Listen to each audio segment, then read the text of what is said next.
नमस्कार, यो हो TV today network. TV today समाचारमा स्वागत छ। म राजेन्द्र भट्ट। सुरु गरौं अहिलेसम्मका मुख्य समाचारबाट। नागरिकको आधारभूत आवश्यकता सम्बोधनमा सरकार कमजोर।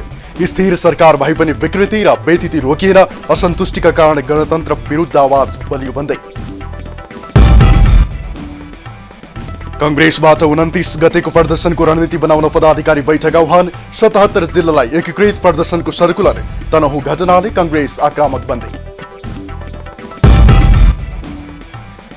भ्रष्टाचारमा राजनीतिक नेतृत्व मुख्य दोषी भएको अभियन्ताको भनाई। वडादेखि सिंहदरबारसम्म भ्रष्टाचारको जालो। सरकारी प्रतिबद्धता कार्यान्वयनको चरम अभाव। महोत्तरीमा संसद विकास कोषको रकम दुरुपयोग। सम्झौता अनुसार ठेकेदार कम्पनीले जीर्णोद्धार सौन्दर्यकरणको काम गरेर 40 लाखको आयोजनामा अनियमितता भएको स्थानीयको आरोप। र चामुण्डा बिन्द्रा सैनिवा सडक कालोपत्रेमा अनियमितता भएको स्थानीयको आरोप। इस्टिमेट अनुसार निर्माण भएको कम्पनीको दाबी। प्राविधिक अध्ययन गरिने नगरको जवाब। अब समाचार विस्तारमा।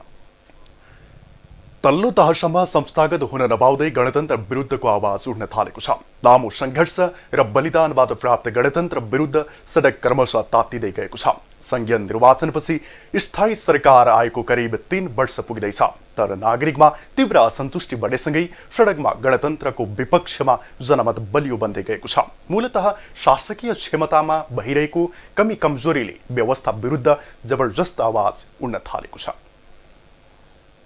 जनताको त्याग र बलिदानको रक्तरञ्जित माटोका गर्भबाट गणतन्त्रको स्थापना भएको हो। लामो राजनीतिक अस्थिरतासँगै शासनका हरेक इकाइमा नागरिक नेतृत्वका लागि गणतन्त्र ल्याइएको हो। रगत र पसिनाले साटिएको गणतन्त्र 12 वर्ष पुग्दै गर्दा व्यवस्था विरुद्ध असन्तुष्टि पोखिन थालेको छ। 250 वर्ष सामन्ती राजतन्त्रको अन्त्यपछि गणतन्त्रको दियो बलेको हो, तर पछिल्लो समय तीनै तहका सरकारमा भइरहेको चरम बेथितिले गणतन्त्रका हिमायतीमाथि प्रश्न उठेको छ।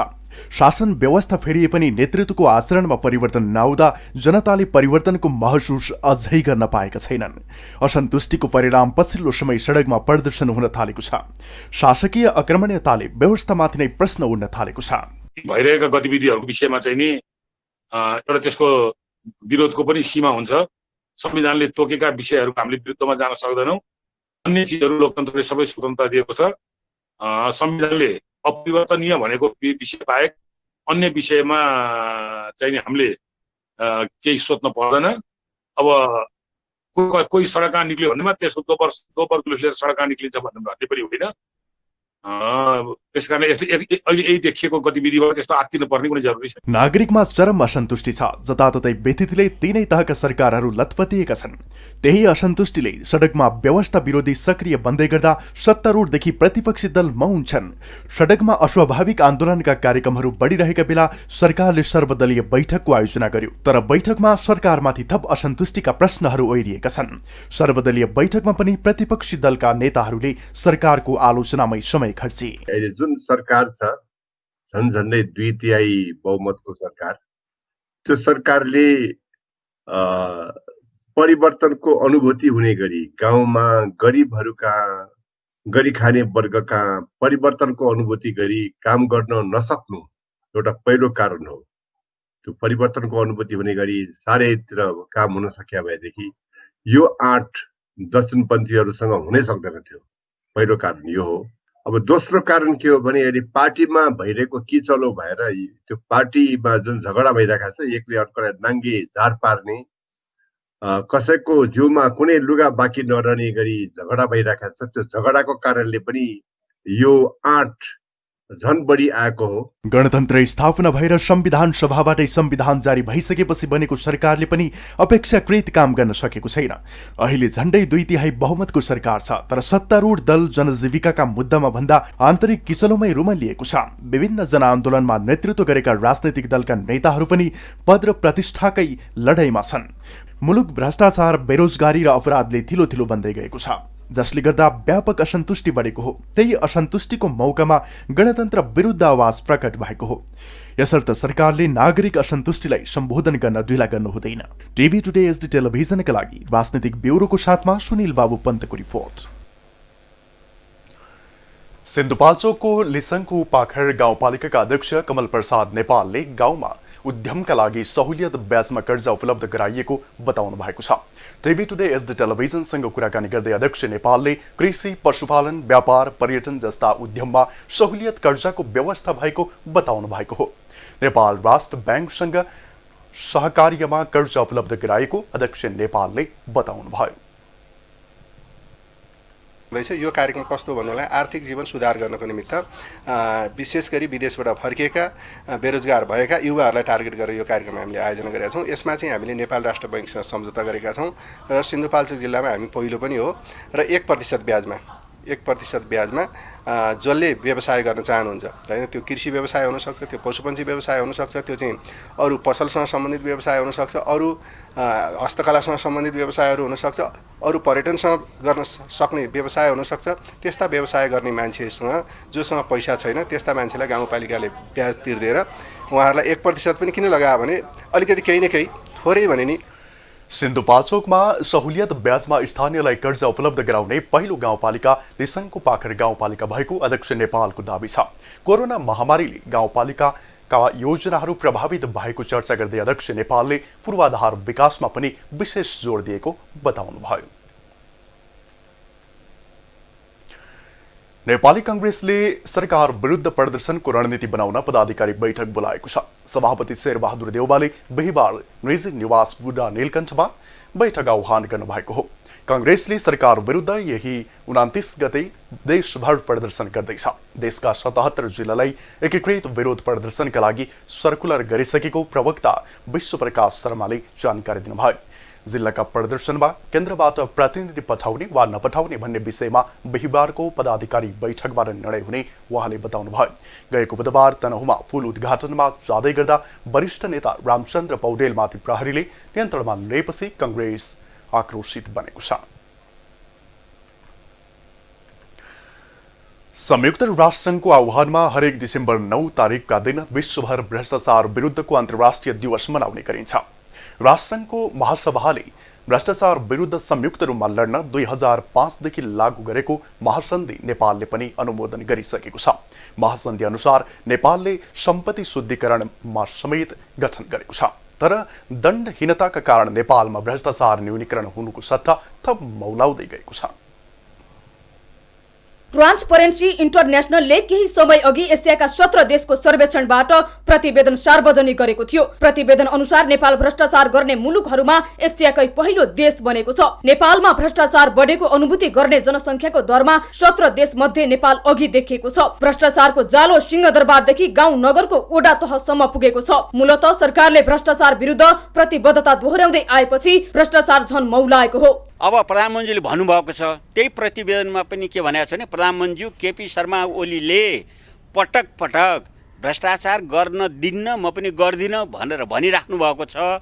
तर उल्टै उहाँले आफ्ना कलिग्सहरू जो विभिन्न काण्डमा चाहिँ मुछिएका छन् उनीहरूको डिफेन्ड गर्नुभयो भनेर भनेको छ र व्यवहारिक रूपमा हामीले हेर्दाखेरि पनि त्यस्तै भयो। भ्रष्टाचार नियन्त्रण गर्ने निकाय अख्तियार दुरुपयोग अनुसन्धान आयोग हो। अख्तियार आफै पनि विवादित बन्दै आएको छ। ठूला माछादेखि डराउने साना माछा तर्साउने प्रवृत्तिबाट अख्तियार मुक्त हुन सकेको छैन। प्रधानमन्त्री केपी शर्मा ओलीले मुलुकलाई भ्रष्टाचार मुक्त बनाउने अभिव्यक्ति सयौं पटक दोहोर्याइसक्नु भएको छ। तर भ्रष्टाचारका घटना दिनानुदिन बढिरहेको प्रतिवेदन सार्वजनिक भइरहेका छन्। भ्रष्टाचारमा ओडादेखि सिंहदरबारका राजनीतिज्ञदेखि कर्मचारी, प्रहरी, अदालत, सेनासम्म मुछिँदै आएका छन्। भ्रष्टाचार नियन्त्रण गर्ने राज्यको दायित्व हो। तर राज्य सञ्चालनको तहमा रहेका जिम्मेवारहरू भ्रष्ट बन्दै जाँदा नेपाल एसियामै पहिलो हुन पुगेको हो। सरकारको नेतृत्वमा बस्ने राजनीतिक दलको नेताहरू होस् अथवा प्रशासकहरू होस्, तिनीहरू जुन दिनसम्म देश र जनताप्रति इमान्दार हुँदैन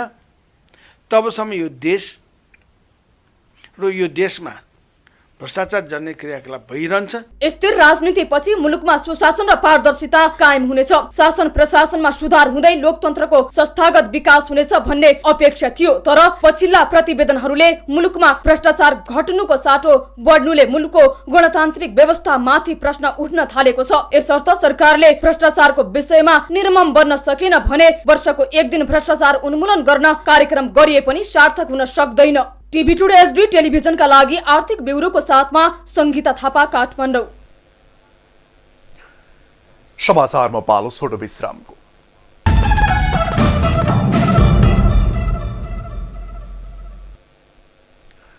अब बाँकी समाचार। सत्तारूढ नेपाल कम्युनिस्ट पार्टी नेकपाका अध्यक्षद्वय केपी शर्मा ओली र पुष्पकमल दाहाल प्रचण्ड बीच आज भेटवार्ता भएको छ। भेटका लागि प्रचण्ड बिहान 11:30 बजेतिर प्रधानमन्त्री निवास बालुवाटार पुगेको उहाँको सचिवालयले जानकारी दिएको छ। भेटघाटमा सामान्य छलफल बाहेक अन्य कुनै ठोस कुरा नभएको पनि बताइएको छ। दुई अध्यक्षले सचिवालयमा पेश गरेको प्रस्तावले गर्दा नेकपाको विवाद उत्कर्षमा पुगेको छ। महोत्तरीमा संसदीय विकास कोषबाट प्राप्त भएको रकममा व्यापक अनियमितता भएको पाइएको छ।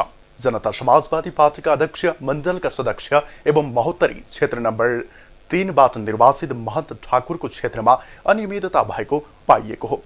1.5 बेहडामा रहेको विद्यालयको पोखरी जीर्णोद्धारका लागि संसदीय विकास कोषबाट 50 लाख रुपैयाँ रकम उपलब्ध गराएकोमा अनियमितता भएको स्थानीयको आरोप छ। महोत्तरीको 1.5 बेहडा स्थित विद्यालयमा रहेको पोखरीको जीर्णोद्धार र सौन्दर्यकरणका लागि जनता समाजवादी पार्टीका अध्यक्ष मण्डलका सदस्य महन्त ठाकुरले संसदीय विकास कोषबाट 50 लाख रुपियाँ रकम उपलब्ध गराउनु भएको थियो। पोखरीको जीर्णोद्धार र सौन्दर्यकरणका लागि ठेकेदार कम्पनीले पुरै रकम लिइसकेको तर काम भने बन्नुको सट्टा झनै बिग्रिएको स्थानीयवासीको आरोप छ। यो त सरासर फट्याइगएको हो। महन ठाकुर जस्तो मान्छेको क्षेत्रमा यो किसिमको काम भइरहेको छ र यो नगरपालिका बिना योजना, बिना कुनै दूरदर्शी कार्यक्रम, बिना कुनै नीति कार्यक्रम यो यहाँ ठाउँमा सञ्चालन गरिरहेको छ। यो जतिको यो भ्रष्टाचारको पराकाष्ठा हो। एकडारा गाउँपालिकाले असार मसान्तमा ठेकेदार कम्पनी राज इन्टरप्राइजेससँग 20 दिनमै काम सक्ने गरी 40 लाख रुपियाँमा सम्झौता गरेको थियो। कम्पनीले 37,08,586 रुपियाँ भुक्तानी लिइसकेको छ तर जीर्णोद्धार र सौन्दर्यकरणको काममा 1 लाख मात्रै खर्च भएको छ। कसले निकाले के गर्छ भन्ने कुरा स्वभावैले हामीले हाम्रो स्थानीय तहहरूलाई चाहिँ अब राइट ट्र्याकिङ गर्नुहोस्, तपाईँहरू सही काममा मात्रै खर्च गर्नुहोस् भन्ने विषयमा हामी उहाँहरूलाई जागरुक चाहिँ गराउन सक्छौँ। तर उहाँहरूलाई निर्देशन दिने, उहाँहरूलाई चाहिँ यसो गर्नुहोस् भनेर दिने चाहिँ अधिकार कानुनले हाम्रो कार्यालयलाई प्रदान गरेको अवस्था छैन। पोखरीको जीर्णोद्धारका लागि गाउँपालिकाले ठेकेदारको मिले मतोमे रकम दिएको स्थानीयवासीको आरोप छ। जीर्णोद्धारका क्रममा अनियमितता भएको भन्दै स्थानीय अगुवाहरूले जिल्ला प्रशासन कार्यालयमा निवेदन दिए पनि अझै छानबिन भएको छैन। 60 लाखमा 40,87,000 के रुपैयाँको सम्झौता भएको छ र 37 लाख कति 8,586 रुपैयाँको भुक्तानी भइसकेको छ। यसको अनुगमन होस्, उच्च स्तरीय अनुगमन होस्, स्पष्ट देखिन्छ कि वास्तवमा त्यहाँ भ्रष्टाचार भएको छ कि छैन। अनियमितताका विषयमा गाउँपालिकाका प्रमुख प्रशासकीय अधिकृत प्रमोद ठाकुरले प्रतिक्रिया दिन अस्वीकार गर्नुभयो।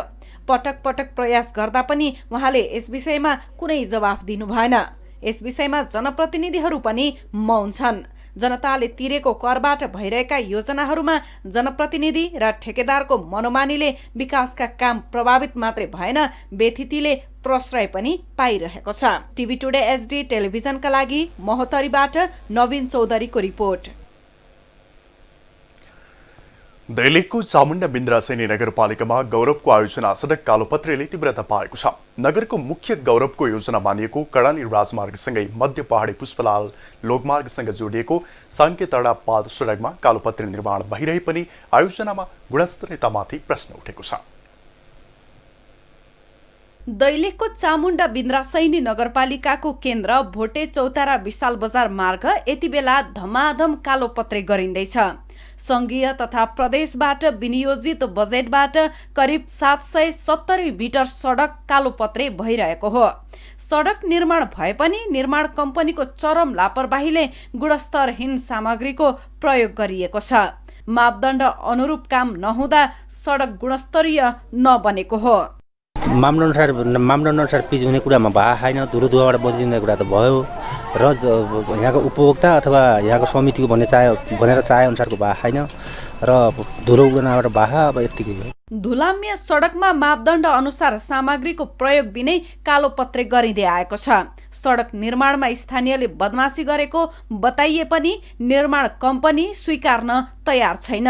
लागत इस्टिमेटको आधारमा सडक कालोपत्रेको काम भइरहेको दावी गरिएको छ। भोटे चौतारा पाल्ता सडकको मेरो यो इस्टिमेट अनुसार हजुरको 770 मिटर लम्बाइमा पिच गर्नुपर्ने हो, चौडाइ 7 मिटर हो। यसको घनमिटरको आधारमा 106 घनमिटर मैले गर्नुपर्ने हो, पिच गर्नुपर्छ।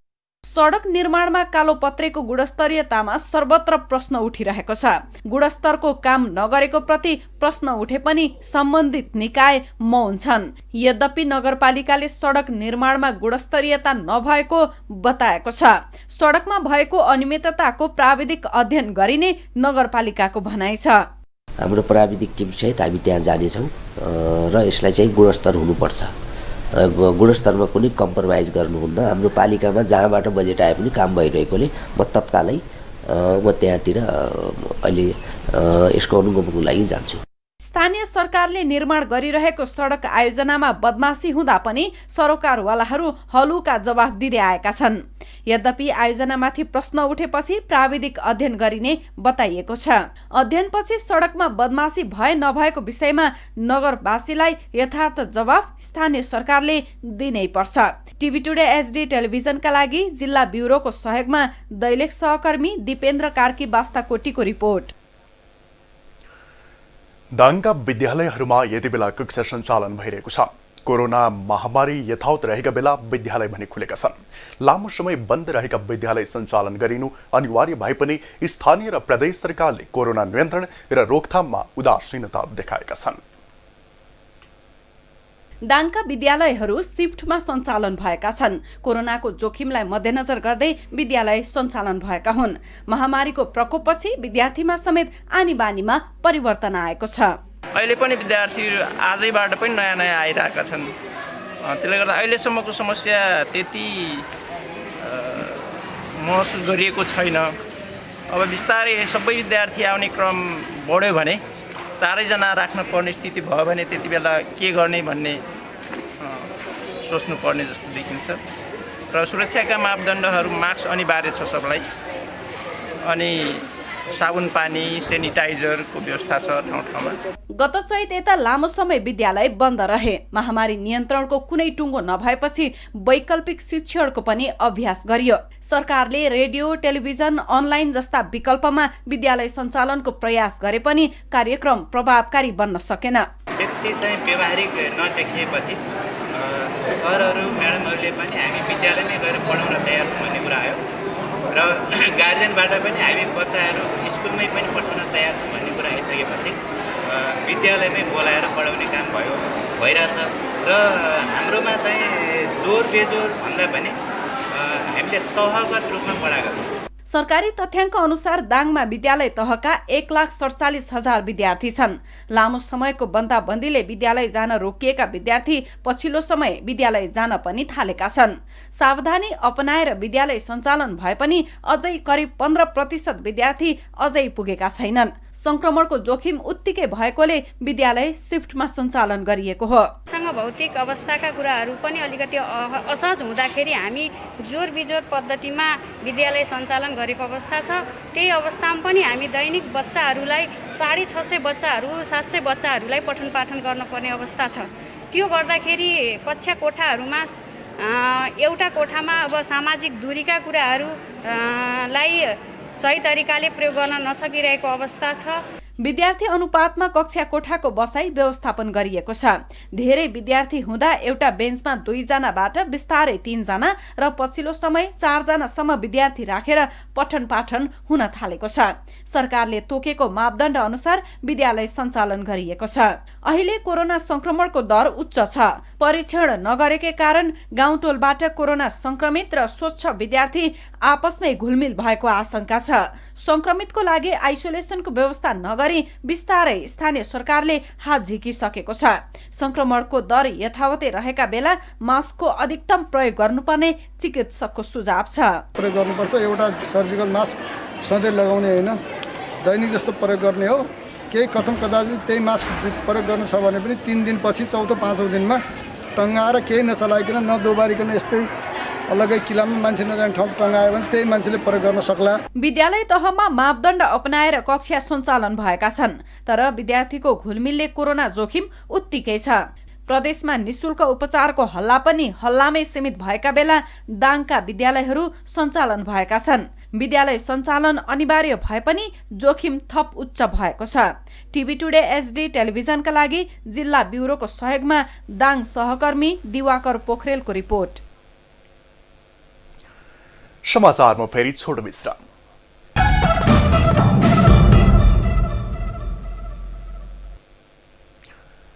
अब आर्थिक समाचार।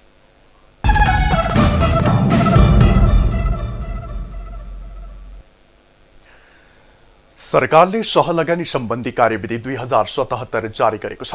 संघ, प्रदेश र पालिका 20 को समन्वय र सहकार्यमा सहलगानीको माध्यमबाट भौतिक र व्यावसायिक क्षेत्रको पूर्वाधार निर्माणलाई प्रभावकारी रूपमा कार्यान्वयन गर्न सो कार्यविधि जारी भएको अर्थ मन्त्रालयले जनाएको छ।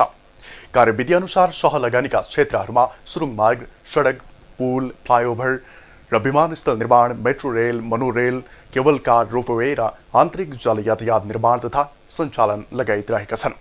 आयोजना छनौट गर्दा पालिकाका आयोजनाको हकमा गाउँपालिका वा नगरपालिकामा कम्तीमा 20 करोड रुपैयाँ, उपमहानगरपालिका वा महानगरपालिकामा कम्तीमा 50 करोड रुपैयाँ र प्रदेश स्तरको आयोजनाको हकमा कम्तीमा 1 अर्ब रुपैयाँ न्यूनतम लागत भएको हुनुपर्नेछ। अब विश्व समाचार।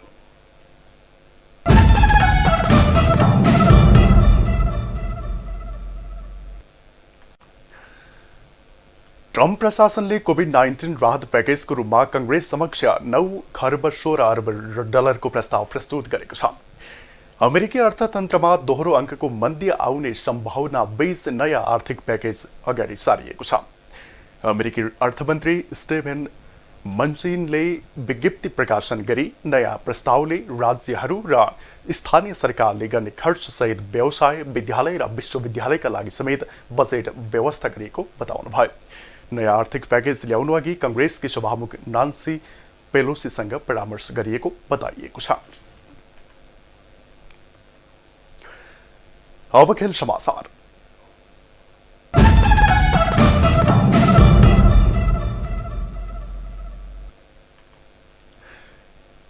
भारतीय क्रिकेट खेलाडी पार्थिव पटेलले सबै खाले क्रिकेट फ्रन्ट ब्याटबाट सन्यासको घोषणा गर्नुभएको छ। भारतीय टोलीका किपर ब्याट्सम्यान पार्थिव पटेलले सन्यासको घोषणा गर्नुभएको हो। लामो समय भारतीय क्रिकेटमा उत्कृष्ट प्रदर्शन गर्नुभएका 35 वर्षीय विकेट किपर पटेलले ट्विट गर्दै सबै ढाँचाका क्रिकेटबाट सन्यास लिएको सार्वजनिक गर्नुभएको छ। भारतका लागि 25 टेस्ट, यस्तै 38 एक दिवसीय र 20 वटा T20 अन्तर्राष्ट्रिय खेल खेल्नु भएको उहाँले 18 वर्ष क्रिकेट करियरमा बिताउनु भएको छ। समाचार सकियो। समाचारबाट बिदा लिनु पूर्व मुख्य समाचार फेरि एकपटक। नागरिकको आधारभूत आवश्यकता सम्बोधनमा सरकार कमजोर, स्थिर सरकार भए पनि विकृति र बेइज्जती रोकिएन, असन्तुष्टिका कारण गणतन्त्र विरुद्ध आवाज बलियो बन्दै।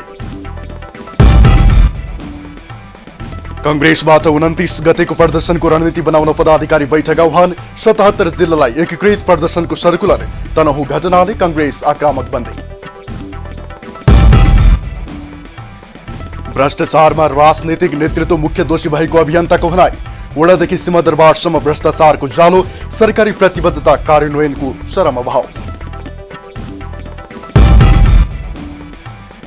महोत्तरीमा संसद विकास कोषको रकम दुरुपयोग, सम्झौता अनुसार ठेकेदार कम्पनीले जीर्णोद्धार सौन्दर्यकरणको काम गरेर 40 लाखको आयोजनामा अनियमितता भएको स्थानीयको आरोप। र चामुण्डा बिन्द्रा सैनिवा सडक कालोपत्रेमा अनियमितता भएको स्थानीयको आरोप, इस्टिमेट अनुसार निर्माण भएको कम्पनीको दाबी, प्राविधिक अध्ययन गरिने नगरको जवाब।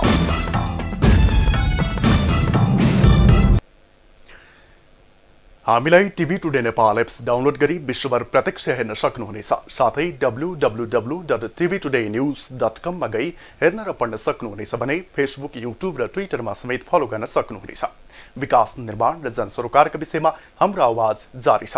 अहिलेलाई सम्पूर्ण समाचार युनिटका साथ म राजवेन्द्र भट्ट पनि बिदा चाहन्छु। टिभी टुडे HD हेर्दै गर्नुहोला। नमस्कार।